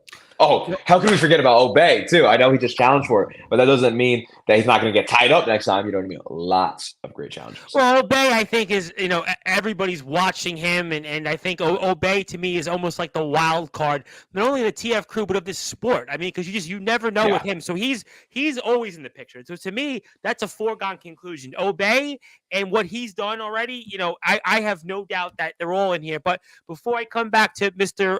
Nova and some final comments here, let me come back to these things here. If my husband were alive, he'd be proud of you, and your shirt you gave me is in my shadow box. Very cool. Very, very cool. And thank you for that. And thank you for liking the video. I will come back to Ethan. What's your favorite GTS wrestling video Grim has made? That's a good question. Oh, great question. That's a great question. I've seen a lot of these. That's one of the first things I told Grim is that I watched you as a little ankle biter, and now that well, and now I that people tell me that they watch. I had one guy I speak to on Facebook message. I was watching Grim like when I was like 12. I'm like, oh boy. Yeah. When I was watching Green TS and I was an ankle biter, and now that I kick ankle biters, like it's really cool to be now back and actually inside of the company. I would say my favorite GTS video.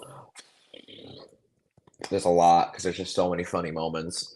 I'll name something recent, just in case that you want to go back to it. Sure. I honestly just absolute comedy wise, I thought it was hilarious. Right in the beginning of the Pro Wrestling Venom Inception, Grim went to Jimmy's house to start yelling at him, and oh my god, he knocked over his new ring post and stuff. I thought that was so funny. Because Jimmy's the screaming, spraying his thing, and he's Sergeant Jimmy Controversy. He's a he's a cop. Yeah, I know. And Jimmy comes walking out of his house in shorts and a tank top. Oh, what the hell, man! Oh my god, I lost it. I've never seen Jimmy like that before, and I almost peed myself. So that video came out like a month ago, and it was. I think I did see that actually. I think I did. Now I'm thinking about it. Yeah, outside. I think I saw that actually. They're in Grim's truck, and Grim went out the truck. Yeah, yes, I saw it. I saw the video. Yeah, I saw it. Oh my god, I thought that was so funny. My favorite thing of GTS that I've been a part of within filming. I haven't filmed that much for GTS, but a couple of times you've been on TV now, right? It's like 2 or 3 times you've been on TV. Yeah. Going into the CCW dojo with him, and then helping Jimmy Controversy win his match against, I believe James Gray was. Yeah, James Gray. Yep, that was last month. I think because we had him on right. I think it was right before he came on with us. I think it was James Gray. He defeated, if I'm not mistaken. Yes, I tell people I'm 1-0 in GTS now because what happened was I got up on the apron. I was trying to coach up Jimmy Controversy. I'm the 21-year-old veteran over here, so I'm telling Jimmy Controversy what he's got to do to get control of this match. And James Gray, like the absolute just cheap GTS wrestler he is, comes in, pops me with the forearm. My itsy bitsy little heart. I went back. Luckily, there was my frenemy Angel there to catch me. Angel did catch me, but because of that, Jimmy Controversy was able to win. So I do like to tell people that I'm 1-0 in GTS. But that was in the CZW dojo, which is crazy to say that I even. And it's funny you said that. I have a friend of mine who's coming on Tuesday night. His name is Van Hansen. He's actually from that area, and he actually. He's promoting a show which is for a young girl with Ewing sarcoma, and I've endorsed the event. I've supported it. I'm going to support it all throughout the week. I have a couple other guys coming here. A buddy of mine, Brandon Castelli, also is Thursday night. They're wrestling each other, Van Hansen and Brandon Castelli. And he, if I'm not mistaken, was supposed to have actually gone to the tryout at the CZW dojo. So it was he was a big deal that actually you guys were going to be there because he was supposed to have gone and trained there. It was what a small world. And it was he's not too far from that area. And we were speaking about that. And I was like, yeah, and just, what a small world. And obviously I have no doubt we'll see out there more in the future. But in the remaining things, I know you got a lot of stuff going on. Let me ask you, do you have any final thoughts that you want to say for now toward Jeff Nova? I'm going to have you back on too. I'm going to induct you in a couple of weeks. You're going to obviously have the show. We're going to induct you within the next few weeks. We'll figure a date and time, and we'll watch the show and everything else. But you have any thoughts for now on Jeff Nova? Final ones? Jeff Nova is a fantastic wrestler. Jeff Nova is someone that I am honestly really excited to wrestle. And Jeff Nova is somebody that's done a lot in this business, backyard, underground, professionally, all of the above. But the thing that separates me and Jeff Nova is I'm a better wrestler. Okay.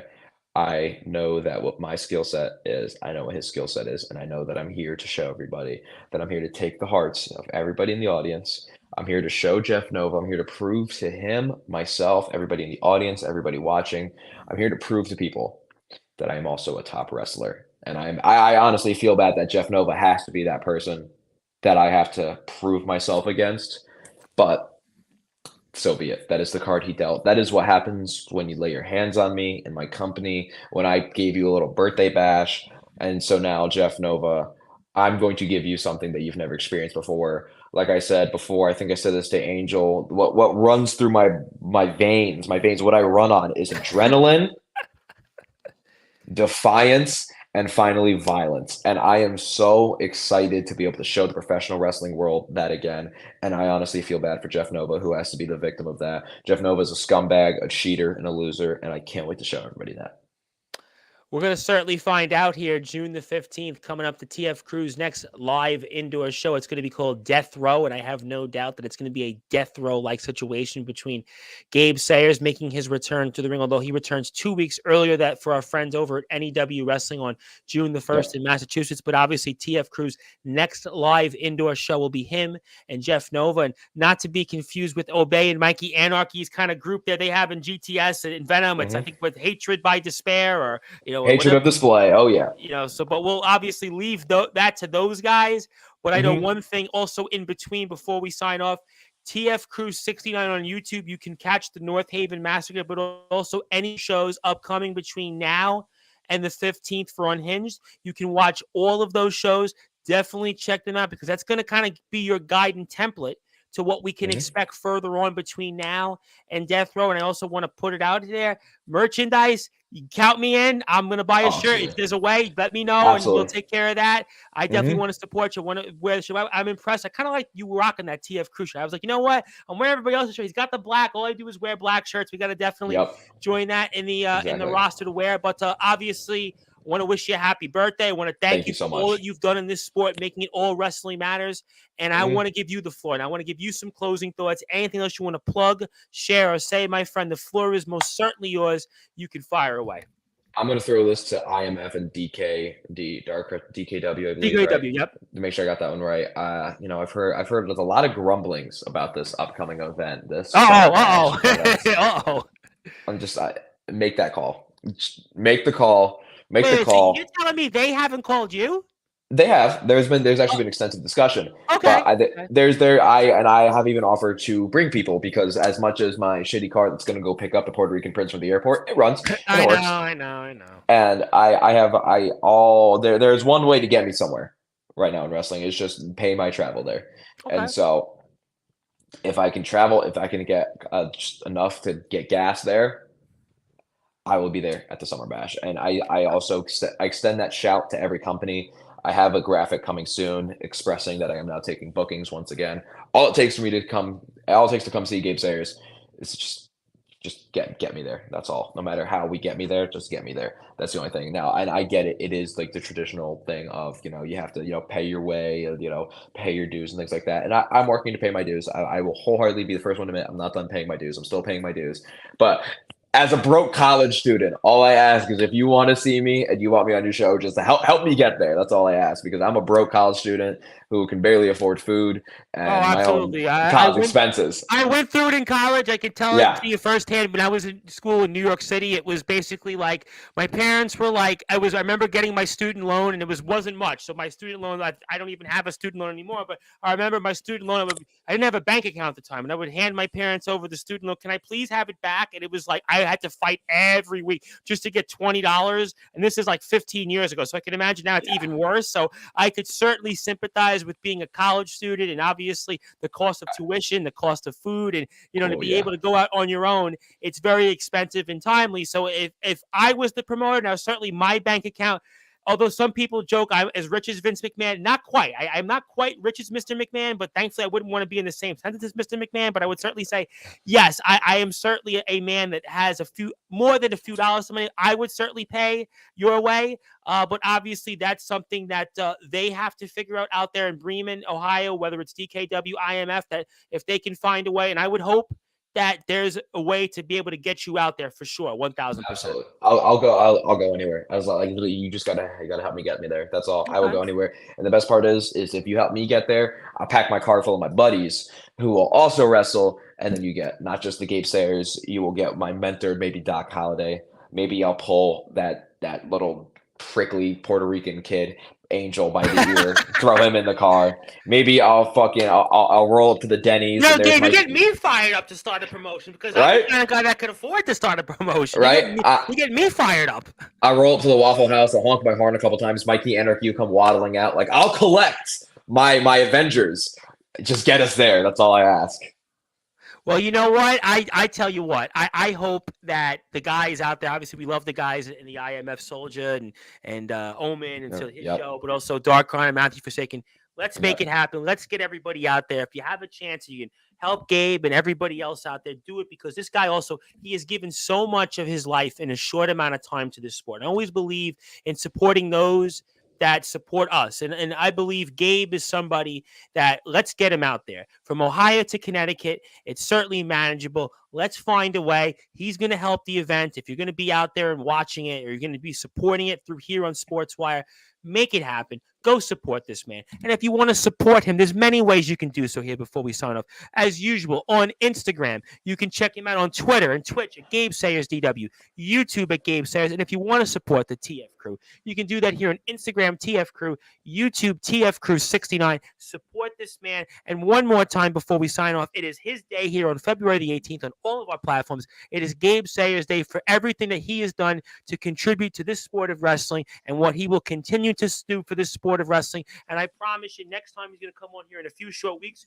we're going to put him in our Sportswire Radio Hall of Fame because to me, it's a Hall of Fame ceremony for the future because he's only scratching the surface. And I want to get him in there now because in 3 years from now, he'll never know us. And I guarantee you that if you're out there, you're having Summer Bash, you want to get him here now because in a few years from now, he's going to be so big. He's going to be on GCWs. He's going to be all over IWTV. You're going to see him on Fight TV, and you won't be able to get him. So let's get him now while we have a chance. And certainly, happy birthday to you. It's going to be the best one yet, my friend. Thank you for all that you've done for this sport. Thank you for everything that you've done for us. And I can't wait to see what happens certainly next weekend and talk about it and obviously take your place in history here in the Sportswire Radio Hall of Fame. And congratulations on the historic show at the North Haven Massacre. I'm looking forward to Unhinged. And I'm always here for you. Anything I can do, just don't hesitate to ask, and I'm there.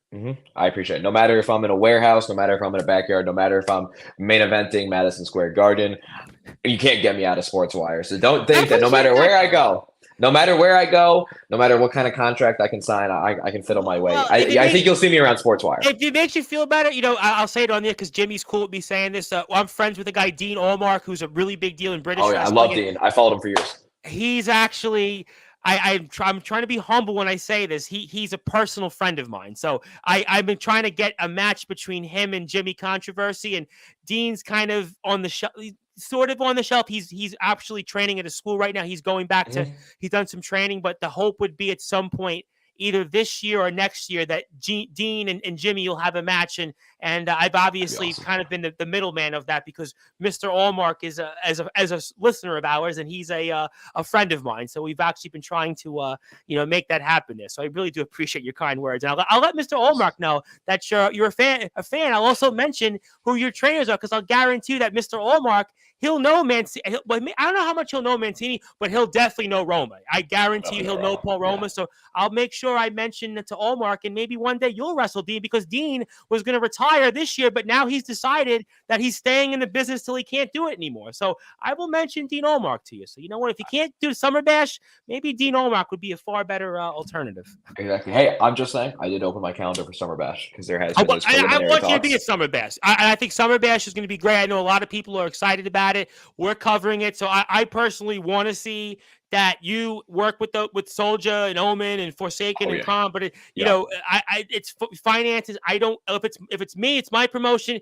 I would cut you the blank check, but it's not my promotion. So, at Sportswire, like I said, we would cut the check to you right now. I'll do it on the air, but it's up to them to do it, and I'm sure that they'll handle it. They're great guys. They're Oh big yeah. supporters, and I'm sure we'll make it happen, and we'll certainly see. But if you are on SportsWireRadio.org, you're going back to your regularly scheduled programming.